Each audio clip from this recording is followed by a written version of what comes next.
Basically ये book जो है वो बायजूस एक एडटेक कंपनी अभी भी है, लेकिन रिसेंटली एक बड़ा फिनोमेना था। तो काफी बड़ा फिनोमेना था बायजूस का उभरना, खासकर कोविड के बाद। और असल में वो सब वो एक न्यूज़ की तरह होगी सबके लिए, लेकिन क्योंकि हम इस इंडस्ट्री में काम करते हैं और टेक्नोलॉजी से भले ही अभी बहुत ज़्यादा वास्ता नहीं, हम इसको धीरे धीरे यूज़ करना सीख रहे हैं। लेकिन ये एक हाइप क्रिएट किया गया था ड्यूरिंग कोविड, और वो कैसे वो बुलबुला फूटा, उस बारे में ये बुक उस बारे में कंप्लीटली नहीं है, क्योंकि ये बुक जब लिखी गई तो वो फिनोमेना ऑनगोइंग था। लेकिन अब काफ़ी कुछ और भी हमें नया पता लग चुका है। तो इस बुक का नाम है द लर्निंग ट्रैप। और ये जो बुक है, how Byju's took Indian edtech for a ride, मतलब कैसे बायजूस इंडिया की एजुकेशन टेक्नोलॉजी वाली जो इंडस्ट्री है उसको कैसे एक राइड पर ले गया। Ride means adventure. प्रदीप के शाह इसके राइटर हैं। और ये बुक जो है ये जगरनॉट पब्लिकेशन ने पब्लिश की है। और इस बुक के बारे में अगर मैं कैसे बात करूं, मैं यही सोच रहा हूँ कि मैं इस बुक के बारे में क्या बताऊं, कि क्या मैं इस पूरी बुक को पढ़ के बताऊं, तो मैं वो तो नहीं करना चाहता, उससे तो बहुत वीडियो लंबी हो जाएगी।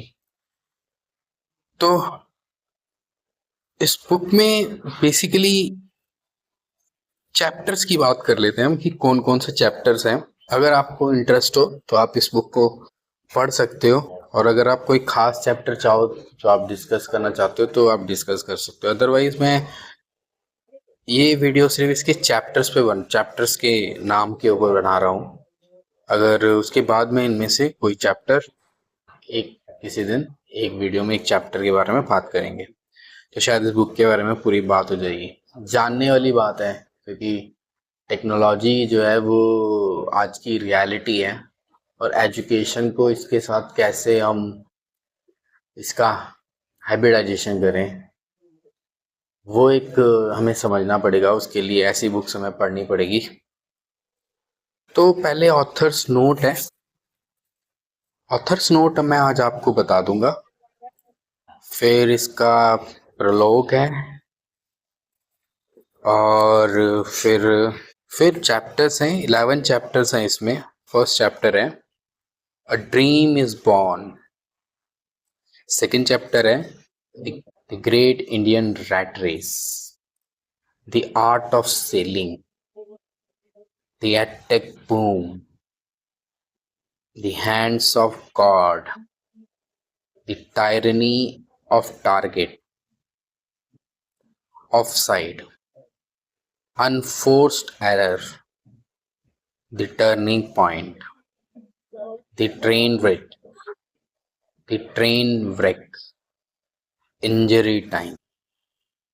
उसके बाद नोट्स हैं, एक्नॉलेजमेंट है, एक नोट ऑन द ऑथर भी है। तो सबसे पहले हम ऑथर के नोट के बारे में कर लेंगे, चैप्टर्स के बारे में बाद में। लेकिन बुक में जो आगे पीछे बातें हैं उससे थोड़ा समझ में आया किस टाइप की बुक है। देखो, बुक पढ़ने में बहुत टाइम लगता है, तो ये डिसाइड कैसे करोगे कि बुक पढ़नी नहीं पढ़नी है, तो ये आगे पीछे की चीज़ें पढ़ के आपको कम से कम ये आइडिया हो जाएगा कि बुक किस बारे में है। तो मैं इसके ऑथर नोट्स के ऊपर बात कर लेंगे, फिर पीछे जो नोट्स एक्नॉलेजमेंट है एक बार वो देख लेंगे। तो authors note, this book emerged out of sheer curiosity back in December 2019. During our winter break from publication, my editor at the Morning Context, Ashish K. Mishra, and I were talking about the sector we needed to track in the coming year. We had launched the Morning Context 3 months before and were shaping our coverage of sector, blissfully unaware of how our life were going to change in 4 months. Basically यहाँ author एक अपने co-worker के साथ बात कर रहे हैं। Author का नाम है दिलीप के शाह, और ये जिनके साथ बात कर रहे हैं उनका नाम है आशीष के मिश्रा। और ये बात कर रहे हैं कि भाई आने वाले साल में हम कौन कौन सी चीज़ों के बारे में हमें इंटरेस्ट लेना है, किसके बारे में हमें, क्योंकि इन्होंने अभी एक नया पब्लिकेशन स्टार्ट किया है। इसका इन्होंने नाम रखा है द मॉर्निंग कॉन्टेक्स्ट। हाँ, द मॉर्निंग कॉन्टेक्स्ट। और उनको उस समय कोई आइडिया नहीं था कि भाई आने वाले 4 महीने में क्या होने वाला है। अब क्या होने वाला है वो आगे पढ़ के पता लगेगा। One of the sector Ashish were very keen on covering was education technology. It was the sunshine sector, he said. Investors across world were waking up to the potential of Indian edtech and making a baseline for startups in this space. There were good reason for that. तो बता रहे हैं कि भाई एक edtech उसमें से एक इंडस्ट्री जिसमें आशीष बहुत ज़्यादा जिसके लिए क्यूरियस था उस सेक्टर के बारे में, क्योंकि उसको एक सनशाइन सेक्टर की तरह उस समय देखा जा रहा था। पूरी दुनिया से इन्वेस्टर आके उसमें इन्वेस्ट करना चाहते थे। Education in India is not just about gaining knowledge और वर्ल्डली विजडम और learning skill. A decade after independence, education at the most basic level remain a dream for hundred of million of Indians. A dream, a tool, a bridge to better shot at life. For the hundred of million of have notes in the India, education is a individualistic urge for the collective betterment of the family. So parent will sacrifice a lot in the hope of giving the children a shot at a better life. अब India में education का paradigm किस तरह का है वो इस paragraph से पता लगता है। वो कहते हैं कि education in India is not just about gaining knowledge और world wisdom in learning. India में एजुकेशन लेने का मतलब सिर्फ ये नहीं है कि हम बस सीखना चाह रहे हैं, ज्ञान के लिए वो सारे काम कर रहे हैं। इस इंडिया में एजुकेशन लेने का मतलब है कि जो स्थितियां हैं लोगों की वो उससे बाहर आ पाए। तो वो स्थितियां क्या है उसके लिए एक बैकग्राउंड बताते हैं कि 8 डिकेड्स आफ्टर इंडिपेंडेंस, आज़ादी के 80 साल बाद, education at the most basic level remain dream of. अभी भी कई लाखों लोगों का सिर्फ एक सपना होता है पढ़ना, अ ड्रीम, एक सपना, a tool to a bridge a better shot of life. ऐसा एक पुल की तरह देखा जाता है पढ़ाई को, सिर्फ सीखना ज्ञान लेने का माध्यम नहीं, एक पुल की तरह देखा जाता है जिससे वो अपनी लाइफ को जो है वो बेटर कर सकें। For the hundred of million of have notes in India, education is individualistic urge. Education is an individualistic urge for collective betterment of family. Basically education से लोगों की उम्मीद ये होती है कि वो कलेक्टिवली उनको बेटर बनाएगी, उनकी लाइफ को, उनकी फैमिली की लाइफ को, उनका जो लिविंग स्टैंडर्ड है वो उससे ऊपर आएगा। So parent will sacrifice a lot in hope of having of giving their children a shot of better life. तो जो माता पिता हैं वो इंडिया में वो बहुत ज़्यादा इसके प्रति कंसर्न रहते हैं और इसके लिए वो कुछ भी करना चाहते हैं इसको ठीक करने के लिए। इसलिए वो बहुत कुछ सह के भी बच्चों को पढ़ाते हैं, उसमें पैसे खर्च करते हैं हर जगह से बचा के। Our education system is broken. School don't have the infrastructure. The curriculum is dated. Most teachers are unqualified, untrained, and ill-filtered for the job, and so on.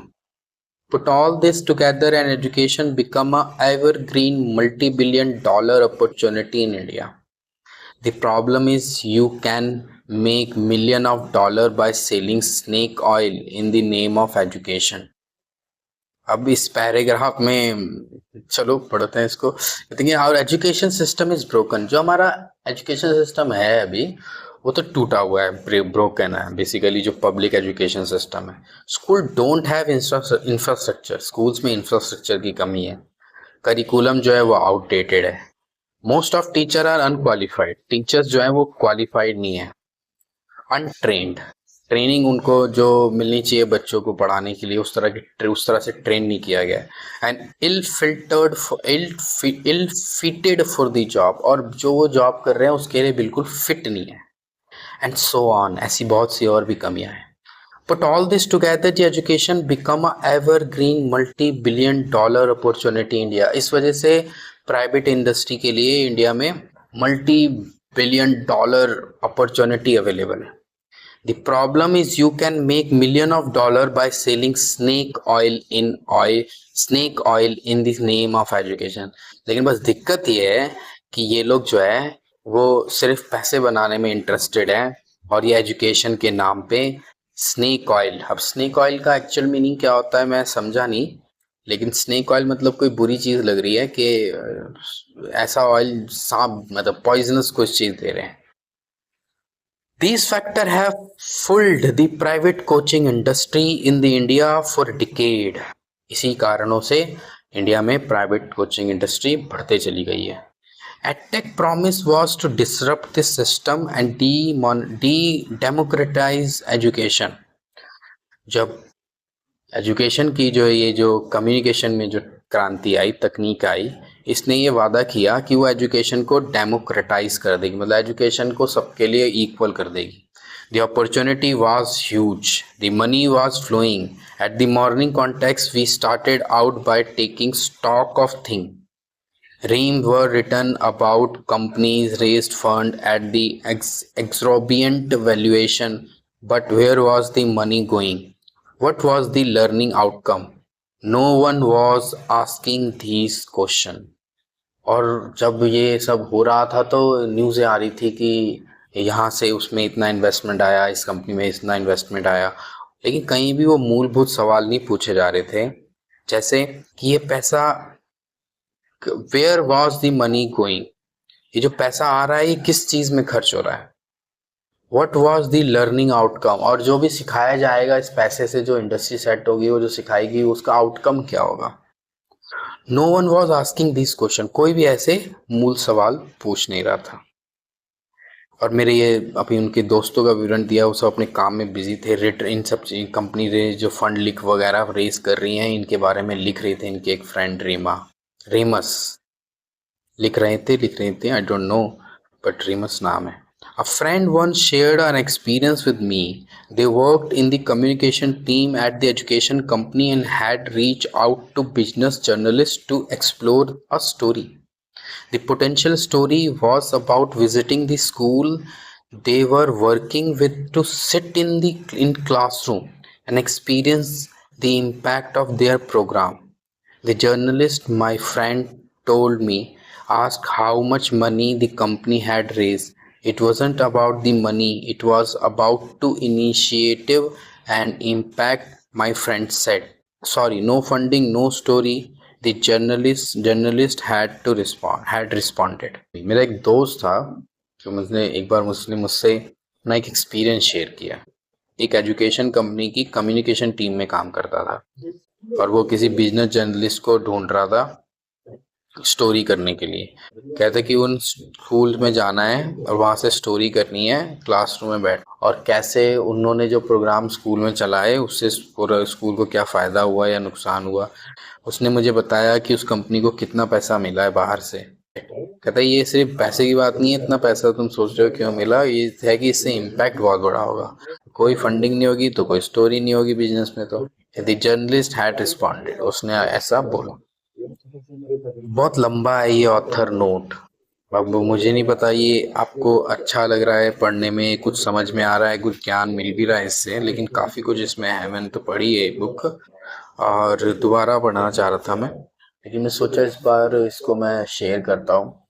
अगर इंटरेस्टेड होगे, एक भी बोलोगे कि भाई मुझे इसके और चैप्टर्स आप एक्सप्लेन कर दो ये पढ़ा के, तो मैं एक्सप्लेन करूँगा। इससे आपको प्रॉब्लम समझ में आएगी अगर आप इस इंडस्ट्री में काम कर रहे हो तो, कि ठीक है ये एक्सपेरिमेंट जैसा इन्होंने कर लिया। देखो अलग अलग तरह के स्कैम्स चलते रहते हैं, ठीक है। इंडिया में जो है वो बहुत तरीके के स्कैम चलते हैं, कई वेल थॉट आउट स्कैम्स भी हैं।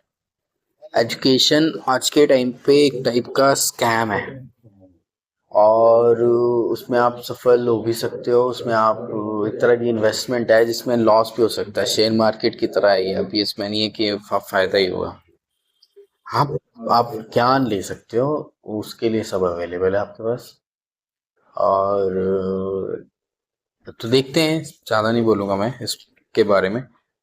तब बट और जानना हो इसके बारे में तो बताना। एक भी मेरे को लाइक आता है या फिर बोलता है कोई कि मेरे को और इस बुक के और चैप्टर्स एक्सप्लेन करो या इसको आगे बताओ, तो मैं बनाऊंगा वीडियो। वरना मैं एक एक्सपेरिमेंट की तरह ले रहा हूँ ये बुक्स पर वीडियो बनने का।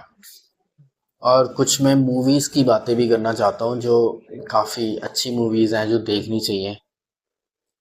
यही सारी बातें हैं जो क्लासेस के दौरान तो मैं नहीं बोल पाता, लेकिन मैं सोचता हूँ कि ये बातें बता दूँ और ये वाइड ऑडियंस को पता लग जाए बातें, तो वो अच्छा रहेगा उनको काफ़ी चीज़ें समझने में।